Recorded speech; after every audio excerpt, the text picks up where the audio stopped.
ירון ברוק, אני הולך להרצות היום ב-9 בערב. 9 ורבע. איזה שעות. על מה אתה הולך להרצות? על הפרי-רקוויזיט של מדינה חופשית. מה זה פרי-רקוויזיט בעברית? ההנחות הבסיסיות. מה צריך בעצם בשביל שתהיה מדינה חופשית, בשביל להילחם בחירות? אוקיי, בהצלחה. תודה רבה. אני מתכבד להזמין את הדובר המסכם של האירוע, של הכנס, דוקטור ירון ברוק. ירון ברוק מנהל את מרכז איין רנד מזה 15 שנה. מזה שנתיים מעורב גם בפעילות בארץ ותומך בה דרך התמיכה האינטנסיבית של מרכז איין רנד העולמי בנציגות המקומית. בשבוע האחרון הוא הדגים את המאמצים הגדולים גם בשבוע של קפיצות מתא סטודנטים לתא סטודנטים בהרצאות שכיסו פעם או פעמיים ביום, ואני שמח לסכם את כנס החירות השני עם הרצאתו התנאים ההכרחיים הנדרשים למהפכה של חופש. ההרצאה תועבר באנגלית. בבקשה ירון. Okay, we're going to do this in English. I apologize, apologize to some of you, and some of you I think are happy about that fact. A few of you, not many. Let me also say that all this switching between Hebrew and English, like every few minutes, is a little confusing. So my mind is going to take a little while to get used to speaking English for a few minutes. So, congratulations. I think we should all congratulate Boaz on an incredible conference and a huge success. And I know there are a lot of people who helped Boaz, but I don't know who they are, so sorry, I can't help. Thank you personally. I also want to thank you. It's 9:15 p.m. at night. Very few audience would stick around this late to hear lectures about free markets and economics and technical stuff like that. So you should be congratulated for having the patience and the stamina to stick around and be here. I think we started at 10 a.m. this morning, so it's been a long day. I actually really like being at the end, in spite of the fact that I know half of you are asleep and it's going to be quite a struggle for me to keep you awake. I like being at the end, and I particularly like coming after a whole series of economists who have explained in great detail and quite effectively the value, the economic value in terms of wealth creation, the economic value in terms of standard of living, the economic value in terms of quality of life, the economic value to the poor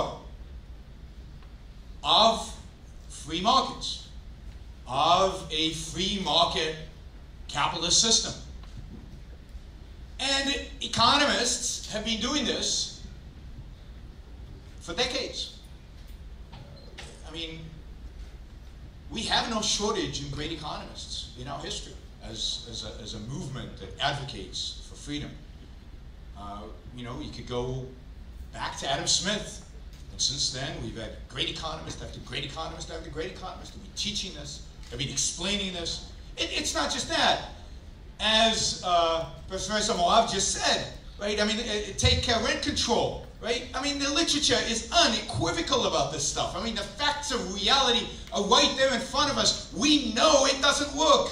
We know it hurts the people it's trying to help. And I disagree with him a little bit about minimum wage. I think the evidence there is quite unequivocal as well. Price controls, there's a principle, price controls never work on anything, no matter what you put them on. All this we know. And even if we didn't know the details, you just have to have eyes in order to see that free markets, that capitalism, that wherever it's tried, to whatever extent it is tried, it is an enormous success. I asked my audiences, how many of you been to Hong Kong? And I assume it's not going to be a large number, but anybody here ever been to Hong Kong? I mean, Hong Kong, you don't have to know anything about economics.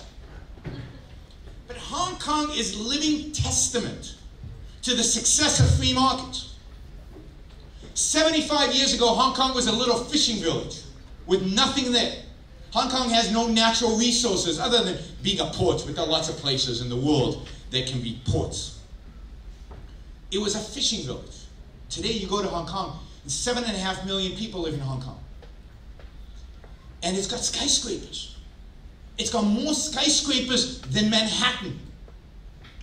GDP per capita, you know, I'm not a big fan of GDP, but GDP per capita, one measure, is equal to that of the United States of America. They've done in 70 years what it took America 250 years to do. And they have a very minimal social safety net. They have very minimal regulations. They don't really have a central bank. They're basically on the dollar, on the US dollar. They have a very limited government. And they've been unbelievably successful.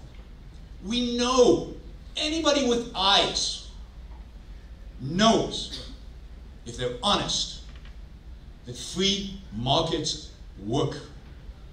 Work in a sense that we just heard, in the sense of revacha, in a sense of wealth, in a sense of standard of living, quality of life, in all of those respects. It's out there. The evidence is unequivocal. And, you know, if you're an economist, you certainly know it, because not only do you know that it works, do you see it in reality, but the theory shows that it should work. And again, they've been great economists, great theoreticians that have shown us that it works.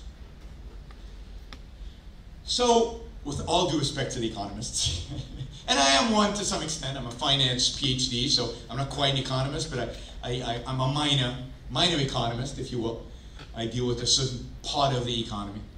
With all respect to the economists, the problem is not economics. The problem is not economic training, although we need it. Let me not diminish that. We need it. We need it. We need more of it. We need lots of it. But people are blinded by it anyway. They go to the best schools, they get the great economic education, and then they become statists, socialists of one form or another anyway, in spite of it. We need much more than economics. Economics is necessary, but not sufficient for the battle that we're engaged in, for the war, really, that we're engaged in. Economics is crucial. Economic knowledge is crucial. But it's not what drives the world. And I think one of the great challenges that economists have, many economists that I've met, particularly in the United States, and many great economists, like people like Gary Becker and others, who believe that economics explains everything. And it doesn't. People care more about more than wealth. They care more than just about standard of living. I shouldn't say just because standard of living is important, but they care more about other things than about standard of living, about wealth creation.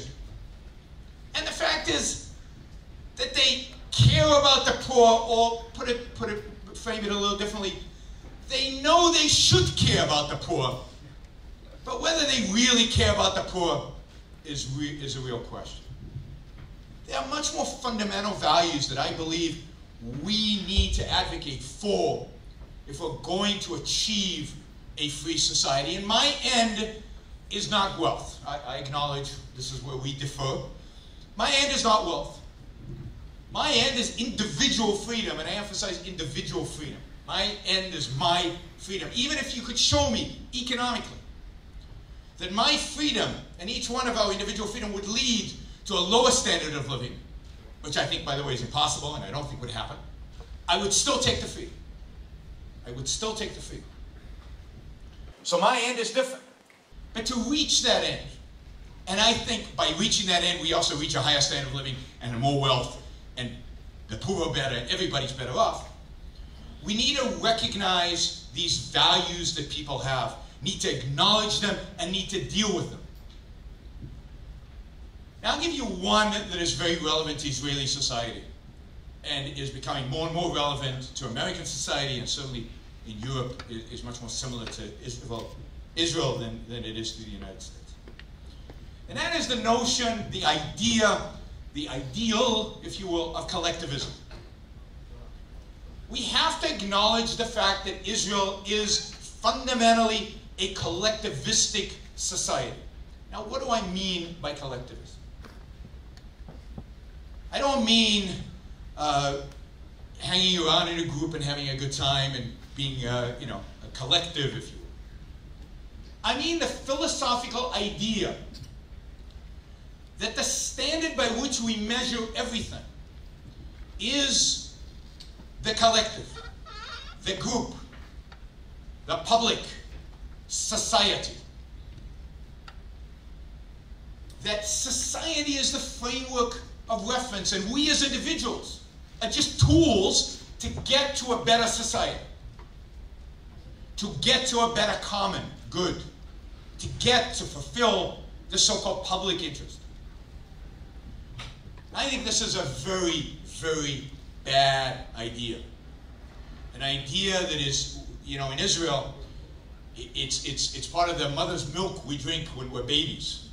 It's in the songs we sing when we're little kids. It's in the stories we are told. I mean, of all the things I had to overcome to get to the philosophical position I have today, collectivism, specifically Jewish collectivism, was the hardest of all, because it was so ingrained in us from when we were so small. But it is a deadly idea, because at its core it teaches us to believe that our lives are meaningless as individuals, that what matters is the group.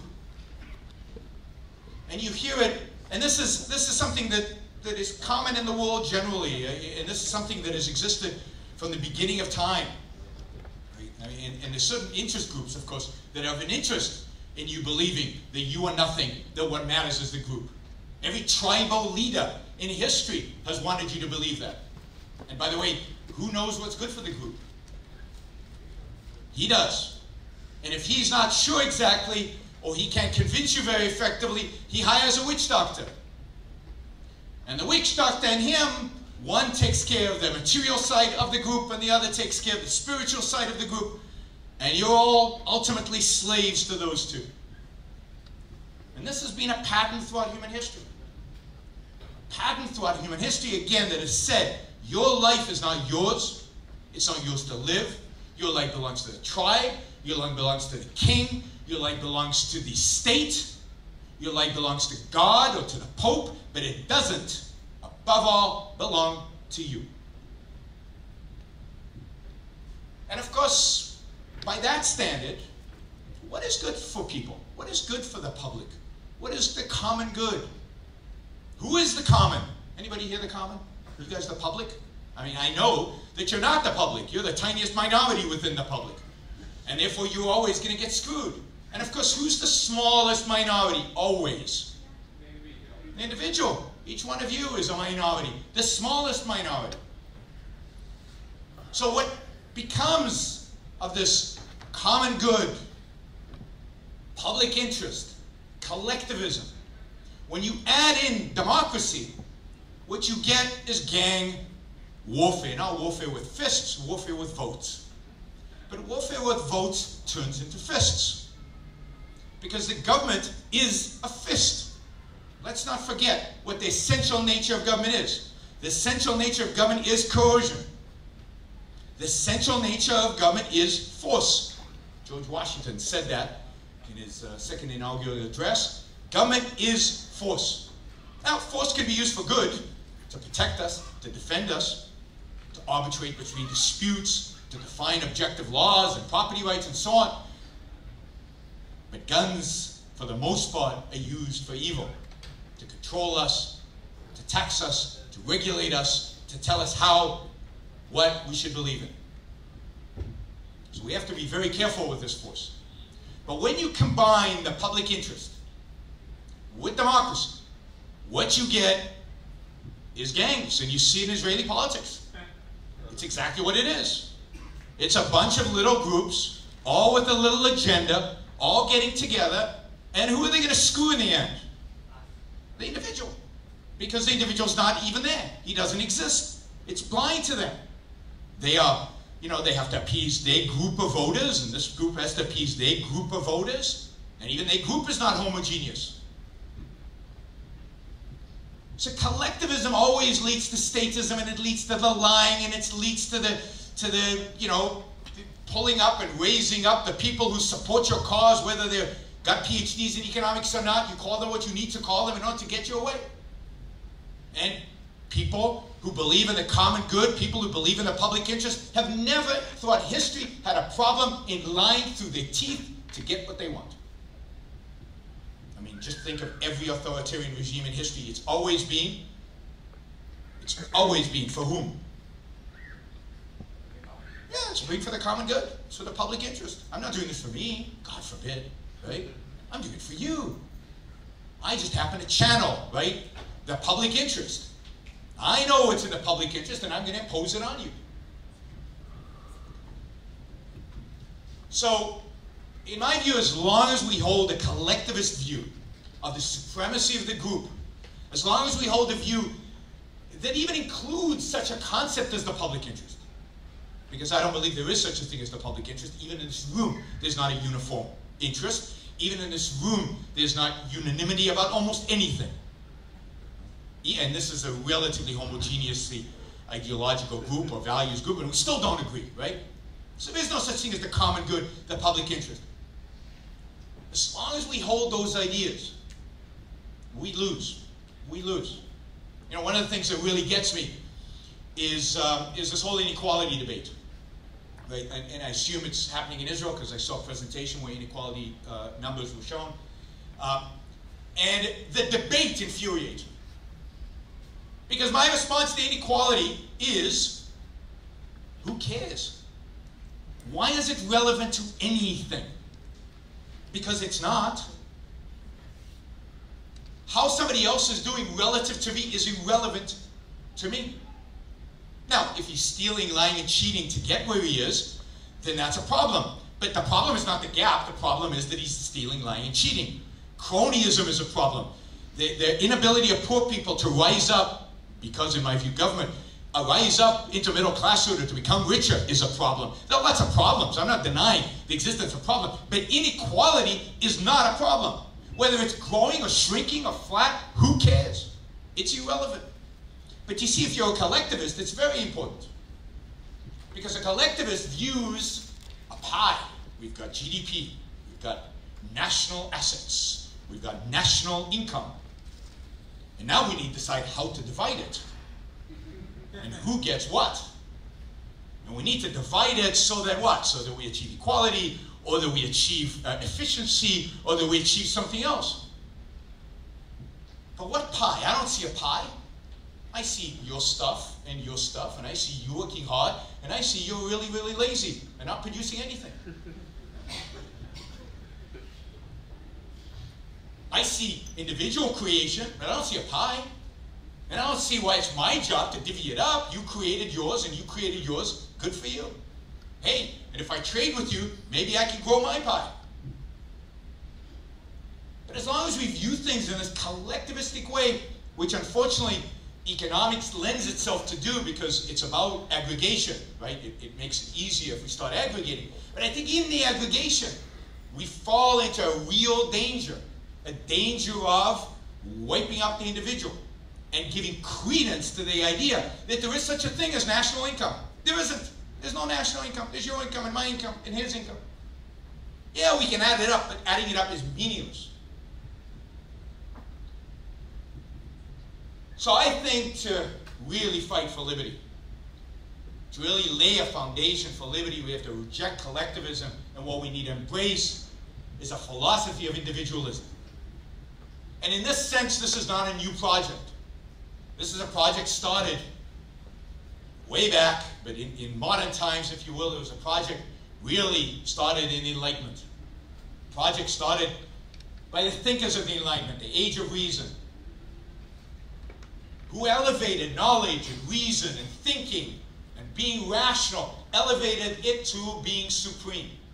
It's the time of the scientific revolution. We can know reality, we can explain reality, we can understand reality. But who understands reality? Who knows reality? Who has reason? Who thinks? Only the individual. There's no collective consciousness. There's no group think. There's no floating something. We can help each other think. That's great. I'm all for helping each other think. We can stimulate each other to think. We can engage in conversation, which is wonderful. But at the end of the day, you have to think. I have to think, or no thought happens. We don't think together. And of course, the Enlightenment recognized this. And out of the Enlightenment comes the whole idea of individualism. Out of John Locke and out of the thinkers following comes the idea of reason and individualism as the two foundational principles of Western civilization. And I think those are the two foundational principles of Western civilization. Reason and individualism. And individualism doesn't mean going off on a desert island and living by yourself. That's just plain stupid. Because clearly the benefits of associating with other people, both on a spiritual level, of friendship and love and relationships and just the fun of being around people, is a huge value. Not to mention the economic value of division of labor and specialization, which Adam Smith elaborated on, that raises your own well-being. Just the fact that you're in a community that's producing is incredibly valuable. So individualism doesn't mean isolationism. It doesn't mean going off and not caring about anybody and I'm just going to do my thing and turn my back on everybody else. No, it means engaging in the world, being part of the world, embracing the world, loving the world. That's what individualism is. But individualism says that the standard of value is not the group. It's the individual. It's each one of us. That the standard of the good is what's good for the individual. The standard for political good, the point of politics, the existence of government, is to protect the individual, to allow the individual to be free so he can pursue his life, so he can pursue his values, so he can make his life what he wants. You know, some of us choose to make a lot of money. Some of us get PhDs and choose not to make a lot of money. Right? Some of us choose to teach because we love teaching. I love teaching. Right? I could be on Wall Street. But no, this is much more fun than making money. It's not about money. That's another thing the left likes to describe us as. You know, individualists, all they want is money, right? On the desert island. I don't know what you would do with the money on the desert island. But the whole idea is to create government, to create a society that leaves the individual free. And societies exist as an abstraction, right? They just don't exist as a metaphysical reality. Only individuals exist as a metaphysical reality. Society is an abstraction, and we need that abstraction. But what we need to recognize is that the only reason to get together is not to loot from one another, not to steal from one another, not to kill one another, but to trade at every level, spiritual and material. To create, to build, to make stuff, to grow. And we need to be protected. And this is, again, out of the Enlightenment comes this idea that the only role of government is to protect us from the fact that there are bad guys. There are always bad guys. In every group there's a bad person who will use force, who will try to steal, who will try to cheat, who will commit fraud. And that the role of government is to protect us from those bad guys, external and internal to our own group. And other than that, you know, we're also going to get into disputes. We're going to disagree once in a while, even if we're completely rational, and even contracts can be ambiguous, and sometimes there's a real dispute. Somebody has to be the referee at the end. That's it. The purpose of government in the Enlightenment, according to Enlightenment thinkers, was that, the protection of our freedoms. And they articulated this in a concept, one concept, which I think is the core of what we need politically to fight for. Individualism, if you will, in morality. And the core political principle is individual rights. And I know it's been corrupted by the left, but that's what they do. They take words and they flip them. Justice. What does justice mean? Fairness. What does fairness mean? You always get, replace one word with another. Forcing other people to do what you can. Oh, what does fairness mean in the common? It means equality today, right? Fairness means equality, but it never used to. Fairness used to mean, in the old days, right? Even I remember those. Fairness used to mean getting what you deserve. Justice meant getting what you deserve. You're bad, you get bad, right? You're good, you get rewarded. That's what fairness used to mean. And the left has taken that term and it flipped it on us and turned it into equality, which according to the old definition is unjust. I actually think that the idea of equality of outcome is the most evil idea in human history. And if you're interested in some good examples of why, I would be happy to give it to you in the Q&A, if we have time for it. So, We can't give up on the concept of individual rights any more than we can give up on the concept of justice. We have to redefine it.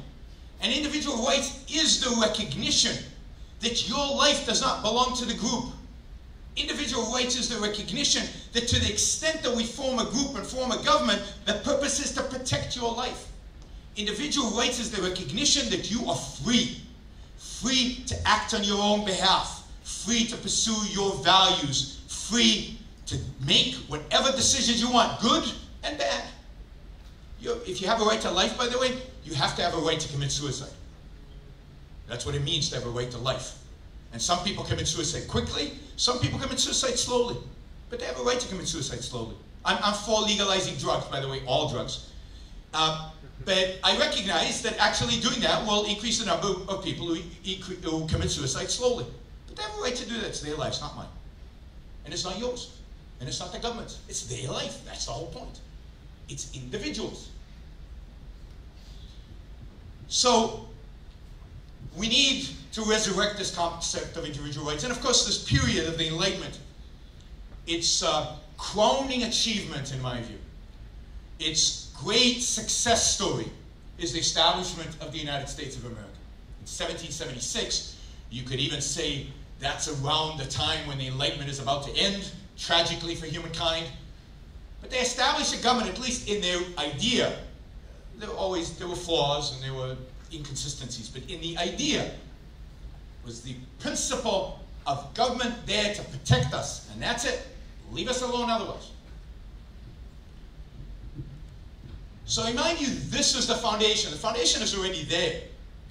It's already in the founding of America. What the founders did not have, in my view, is a moral grasp of what it completely meant, is a moral philosophy to ground their individualism and their freedom and their individual rights. But I think we have that now. I think that's Ayn Rand's great achievement. She's given us that philosophy. She's given us that foundation. We have no excuses anymore. The philosophical foundations for individualism, for individual rights, are there. Read The Virtue of Selfishness, Capitalism, the Unknown Ideal. She has done it. There's a lot of work still to be done in the philosophy, but the principles are all in existence. What we need is to embrace those principles, to talk about them, to educate people in them, so that we couple the economic understanding that freedom works, and it does, and we can show it, and we can prove it, with the notion that freedom is right, freedom is just, freedom is good, freedom is virtuous. Why? Because your life is yours. It doesn't belong to anybody else. And in my view, this is a powerful message to young people. Because young people are looking for answers. They're looking for truths. They're looking to understand their own lives and their own world. And when you're 16, when I was 16, when you guys were 16, when you're 16 to, I don't know, somewhere in your 20s, you're searching. And you're not just searching for material things. You're searching to understand the world, and you're searching to figure out your place within the world. Am I just a cog in this machine? What is my relationship to the state, the group, the tribe? And I think a message that says that the most fundamental thing in terms of our lives is that your life is yours. Your life is yours. And there are objective standards by which you can live to make that life a success. Objective truths in morality that can help you make your life the best life that it can be. That is a powerful message for a young person. And oh, by the way, if we all practice that, if we all engaged in that pursuit of our own self-interest, of our own life, of our own flourishing, you get rich too. In a sense of we all get richer because we have a free society and we know the results of a free society. That is an exciting message for young people. That's something people can get engaged with. That's something that can change the world. So let's go change it. Thank you.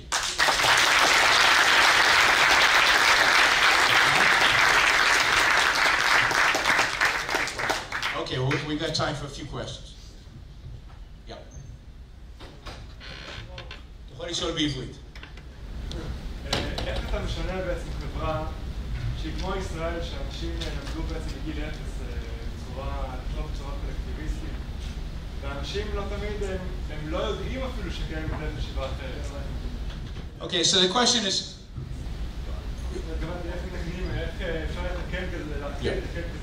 So the question is, how do you change a culture, particularly a culture like Israel, where collectivism is so embedded and so part of the way we grow up? And unfortunately, there is no easy answer to that, and there's no magic bullet. If there was one, I would be shooting it already, right? There just isn't. This is hard work. And this is education, education, education. There is no alternative to speaking and talking, and more importantly maybe than anything else, writing. Even though people don't read anymore, if they don't read anymore, we've lost. We have to write. We have to communicate. But my point is, we need to continue communicating all the economic ideas. But what we don't have, what nobody does, is we need to start communicating these more fundamental philosophical ideas. And I want to say something about who's to blame for all this, right? So it's the media. We talked about the media and an economist. No, it was the media and economists. So I have a different view of kind of how ideas spread. I think the most important people in a culture are, as bizarre as it might seem, the philosophers. I think they dictate everything. So that the reason good economists are ignored is because most of the people in the media took philosophy classes or sociology classes or English classes, the humanities classes that are all very influenced by philosophy. And they're all postmodernists. And postmodernism says there is no reality, there's no truth. Certainly we don't know the truth. So, you know, this economist, that economist, you have a PhD, you don't have a PhD, what's the difference? It's all opinion anyway. There's no reality. Now that's subtle, but it's true. That's how philosophy sneaks in everywhere. So that people don't really think there is a truth. So, for example, in education, in America at least, we take 10-year-olds and we put them around in a circle and ask them what they think about the current political events. What does a 10-year-old think about anything? He doesn't know anything. He has an opinion about politics? That's bizarre. I mean, 18-year-olds should barely be allowed to speak about politics. That was supposed to be funny, but okay. Right? But a 10-year-old? But it's not about facts. It's not about truth. It's not about science. It's about opinion. And that comes straight from postmodernism. And postmodernism comes from Immanuel Kant, through a lot of other philosophers, and through Foucault and Sartre and all the people Israelis love to read. They're the enemy. And if you really want to get deeply into this, in a sense, all of Western civilization is a battle between two philosophers. All of our history is a battle between two philosophers, Plato and Aristotle. And collectivism and statism and socialism and fascism and all of that is Plato. Straight out of the Republic, straight out of the whole idea that we just live in a cave and we see shadows. And we need philosopher kings who actually commune with the truth to let us know what reality really is. Versus Aristotle, who facts are facts, reality is the first scientist. He got his science all wrong. Almost everything he said in science was wrong. But he established the scientific method. And that's why he's one of the reasons he's the greatest philosopher ever. He invented logic. And our side is about logic. It's about facts. It's about reality. But if people out there think the reality, who knows what reality is? We don't see reality anyway. You know, we need to commune with the spirits to know what reality is. Then of course we're going to lose because we're about logic and facts and reason, right? So we have to elevate reason, facts, logic before we can even have any other discussion. So in that sense, all this is really, really, really hard. So there's no easy. But it's education, education, education. And because the left dominates the universities, we have to find alternative ways to get to people. And my hope, my only hope, I think, is that we find a way to use the internet really, really, really well. We find a way to use the internet brilliantly in order to get our ideas around academia, which is so dominantly left. And let me just recommend two books. One is read Ayn Rand, because I think she's really, really important. And I know some of you probably started out the struggle and didn't finish. There are lots of other books. Read Ayn Rand.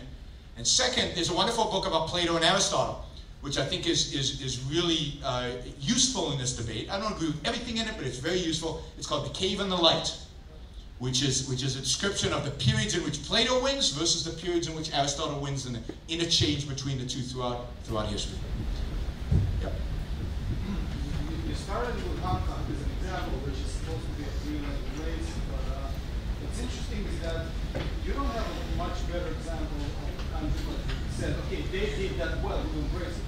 Which is strange, because if you look at the markets, let's say a company does something very well, another company is going to embrace it. But this is my whole point. So this is interesting, because what you're missing, maybe and say something stupid very much, is that in most of the democratic countries, we have dealt with that.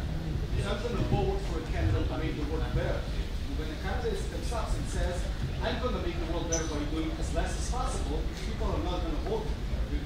You know what I'm saying? We're going to take other people's money and give it to something. But this is my whole point. My whole point is that people don't, No, there is no Q&A in Israel. It's A&A. Yes, no, I know. It's my point is that people don't learn from experience. They don't learn from history. They don't learn through their eyes. They don't learn because when we deal with politics, when we deal with political systems, yes, companies mimic successful strategies that others do. Countries do not.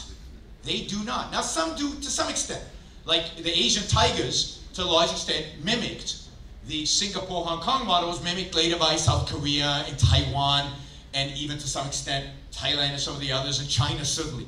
But this is the point. The point is that public policy does not get determined by what works. We know what works. Hong Kong, we've got a great economist. We can explain what works. People don't care what works. What they want is what you said feels good, which is true. But that feeling good is driven by their collectivistic morality and by sense of collectivism. Therefore, what I'm saying is that's what needs to be challenged. Until we challenge that, until we knock collectivism, that is, the idea that your life doesn't mean anything except in the context of a group, that idea needs to be crushed. It needs to be trashed in a heap of history. It is an evil, evil idea. Nobody's asked me about equality. It's a really evil idea, and we need to eliminate it. And only then can you start talking about what works, what's good for the individual. How do I become wealthier, more prosperous? How do I get a better standard of living? Only then can we look at Hong Kong and say, that's a pretty good model. According to your individualistic ideology, why should we ever go and fight in the army and potentially endanger our lives? Good question. So why would you ever go into the army if you're an individualist? Because you're an individualist. In other words, you care about your life. And because you care about your life, you care about your freedom. You want to be free. You realize to what extent freedom is necessary for you to have a successful life. So you would fight for a country that guarantees that freedom. I don't believe in joining the army to fight for a bad country. I don't believe in risking your life for a bad cause. I'm not a patriot of a geography or of an ethnic group. I'm a patriot for ideas. So if the country that I am in upholds my freedom, protects me, defends me, and I can live the best life that I can have, love the people I love, watch my children grow up free, then I'm willing to fight for that. I'm willing to kill the people who try. By the way, I would fight differently than we fight today. I would fight to win, because I value my life too much to risk it in the cause of a tie or a draw or a loss. So the only reason to go to war is to win it. There's never any reason to go to war for any other reason.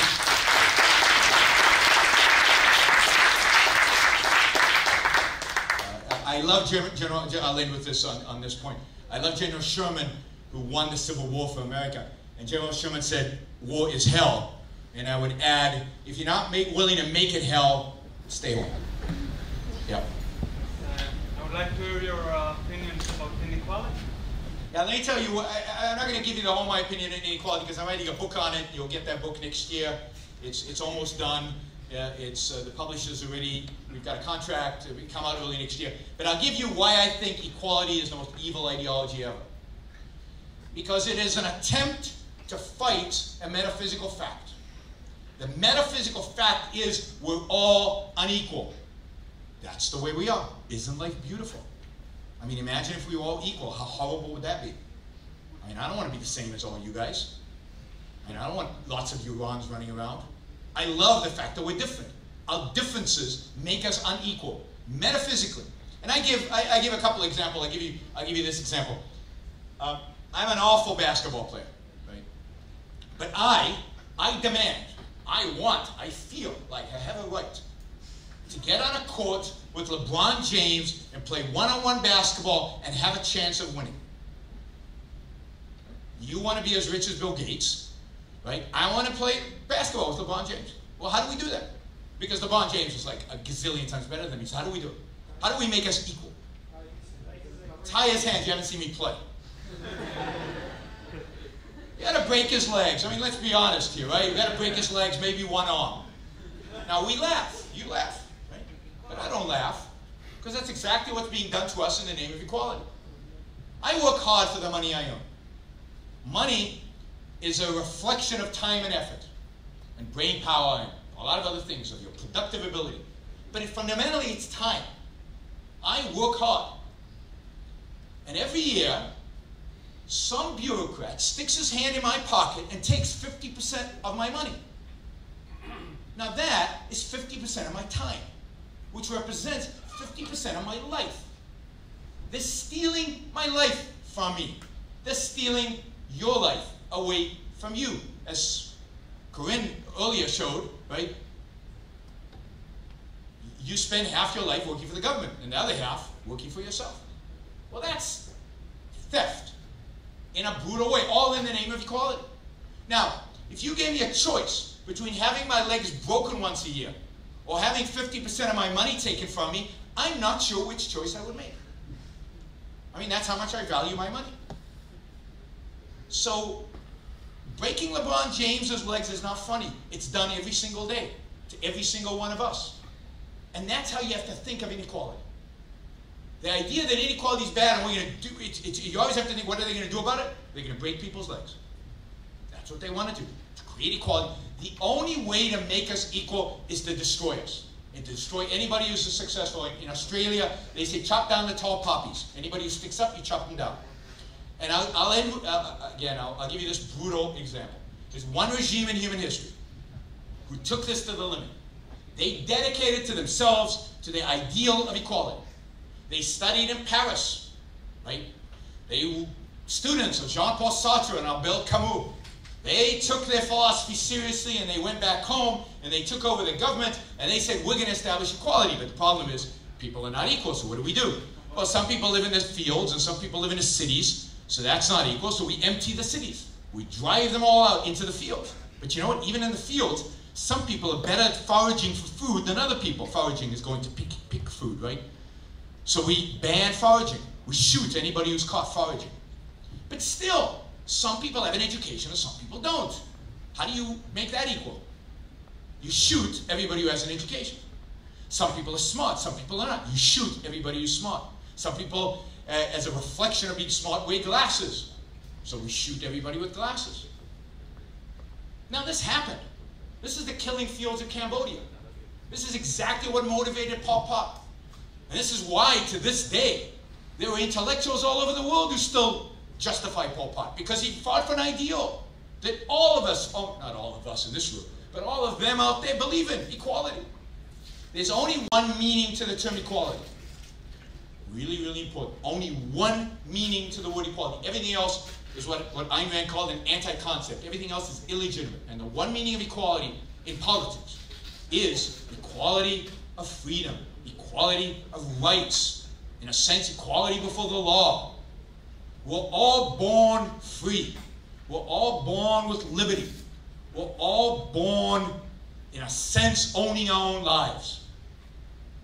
But once we're born, the outcome, what we do, how we do it, all of that is going to be unequal, and that's great. We should celebrate inequality. Because it is. That's life. That's human beings. We done? Thank you all.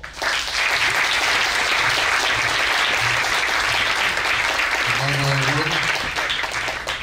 בעת בזו לחתום את אירועי כנס החירות השני. אני מודה לכל מי שהגיע, מעריך מאוד את הסטמינה של כל מי שנשאר, ואני בטוח שעכשיו קיבלתם עוד אנרגיה לשנה של פעילות קדימה על מנת להמשיך לקדם את רעיונות החירות, השוק החופשי והשגשוג שיגיע איתם.